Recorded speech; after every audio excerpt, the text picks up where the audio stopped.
You know, when I was a young girl, I used to watch Miss Universe on the television, and I thought, it's so far, it's so big, I can never get there. But to actually be here right now, knowing that in just a couple of days I'll be on that stage, whew, I'm just so incredibly happy, and to be representing for my home country, Thailand. I'm in awe, I'm in shock, and it's the best feeling in the world. I'm so blessed to be here. And I cannot wait to be on that stage and really perform and make my country proud. Well, first of all, congratulations. How does it feel to be here? Thank you. It feels amazing. I cannot believe that I'm here. You know, with the COVID situation, I'm so glad that we're all here and that there's so many girls that are able to be a part of this competition. And what it makes me realize is that the world isn't that big. When you see all the girls in the auditorium together from different countries, and everyone is so nice and so lovely, they're so warm, and I can't wait to get to know everyone. And also it's so unique to see that everyone was born into such different cultures, different languages, but we're all here together to tell our stories. And tell me about your journey, your road to getting here, you know. Just I know you obviously was Thailand, but the physical journey to get here, did you just hop on a plane and get here, and was that easy or no? Oh my goodness. Well, Thailand is very far away. That's one thing. And I really had to, it wasn't a struggle to get the visa, but it was a long process. And when I got the visa, I was very excited. But the journey here, the physical journey, if you can believe it, it was more than 30 hours, all the way from Thailand, yes. So I had to make a stop at Istanbul, and the layover was 8 hours there. Oh my goodness. But it was so amazing. I'm so blessed that some of my teams were able to come with me as well, my national directors. So they were there to keep me company, making sure that I'm okay, and, you know, giving all the support. And in a world of COVID where you can't have family and friends, you know, come with you potentially, Yes. How important is that support here on the ground? How important is it to know that, you know, people at home are behind you? Oh my, it's absolutely everything. Knowing that you've got that support, it is the motivation that keeps me going every day. Every time I see a message online and they're saying that they're supporting Thailand, and you know, it's so nice to see the nation coming together to support their candidate, to support their representative, and it's just how a country thrives.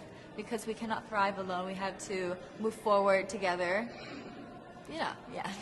So I believe, though, that there are some super fans that did make it here. Can you tell me about those super fans that are just out there? Oh, they are so amazing. Every time I come down, they would be screaming, Thailand, Thailand, Thailand. We came down here at 7:30 in the morning and they're already there. I think they're camping out there. But they've been so supportive, and I actually know quite a few of them. Some of them are big YouTubers in Thailand and flew all the way here just for the competition. But you know, pageantry is so big in my home country, and it's almost like a national sport. So the whole country gets behind it. They're very supportive, you know, and they're just right behind you. And I just want to say thank you to them for being here. I know that not a lot of people were able to be here, but I want to say thank you, because every time I walk down and I hear Thailand, it makes me smile. It puts a smile on my face, and it makes me want to make my day better. I want to go better, and I want to go in with 100% to do whatever it takes. Wonderful. One last question, a couple last questions. How has it been on the ground? How has, you know, the week sort of been unfolding? What is your day-to-day like? Give your fans at home and give our viewers a sense of what it's like. What is it like here? It is incredible. It's an incredible journey to have been able to meet all of the girls, because you know, when you know of each other online and you've been messaging, you're on WhatsApp, there's a WhatsApp group, you've been talking, but then to actually come here and meet them in reality, it's just a whole different feeling. And it's just so nice to get to know them better.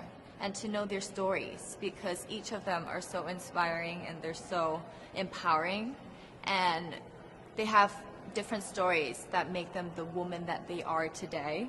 And I think it's just unique to get to know them. In some countries, sport is like the national pastime. That's But in true. the Philippines, some might say that pageantry is the pastime. That's true. You know what? In the Philippines, we have pageants all over the places. Yes, we have pageants in the barangay, in school, national, local. That's why we really love Miss Universe. It's like it's giving pride and putting the Philippines back on the pedestal. That's why there's an added pressure as a candidate coming from a pageant-loving country. But it's a good pressure. I always look up to our former Miss Universe Philippines. They really did well in the competition. And now this is my time to show who I am, to offer what Rabiya can show to the rest of the universe. So I'm very happy, and at the same time, I'm excited to make all my kababayans proud. And hopefully I do. Why do you think it is that the Philippines love pageants? They have appreciation for beauty.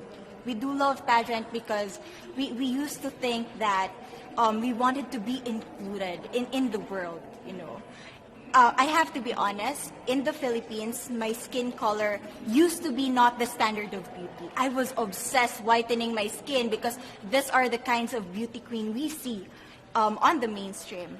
But things were different now. That's why I'm very proud to be a morena. In the Philippines, we call it morena. It's brown skin girl. And to be able to represent, my color, my identity as a true Filipina. Tell me about your journey to being crowned Miss Philippines. In a world that, in a country, I should say, that loves pageants. That must have been a very intense process. Tell me about, your journey to being Miss Philippines. Well, my journey was crazy. You know what? I started to be a dark horse. Nobody noticed me. Nobody knows I was in the competition up until the preliminary and the coronation night. And when I won, I received different comments. Of course, there were people who didn't expect me to do well, who think that I cheated.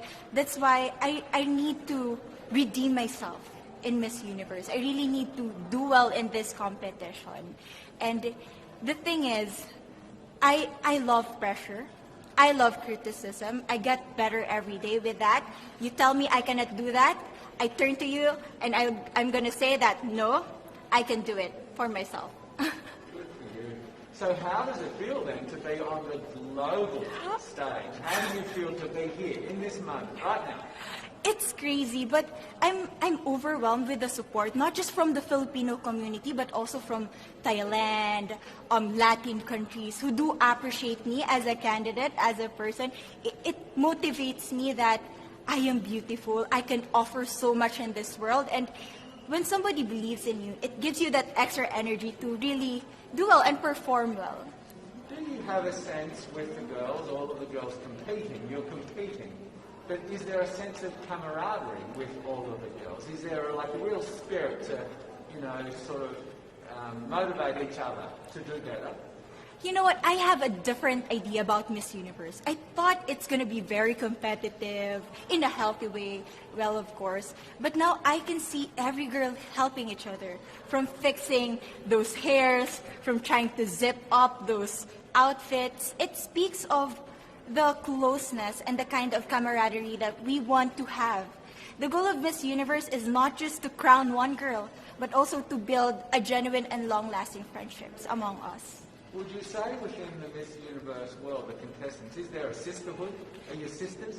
There is sisterhood. I can say I was able to talk to different representatives from different backgrounds, different cultures. And despite our differences, there's so much to be highlighted in what binds us together.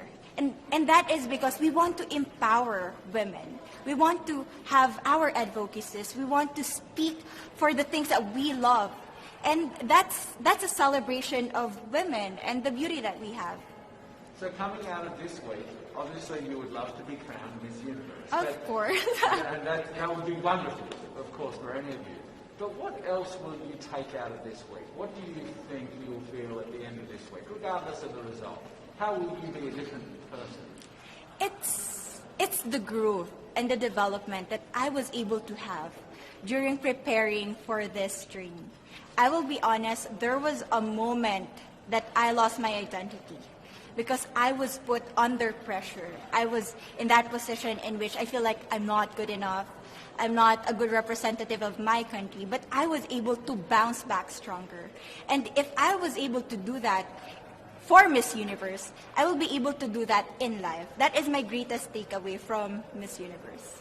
Okay, so the Philippines have a huge amount of fans. Yes.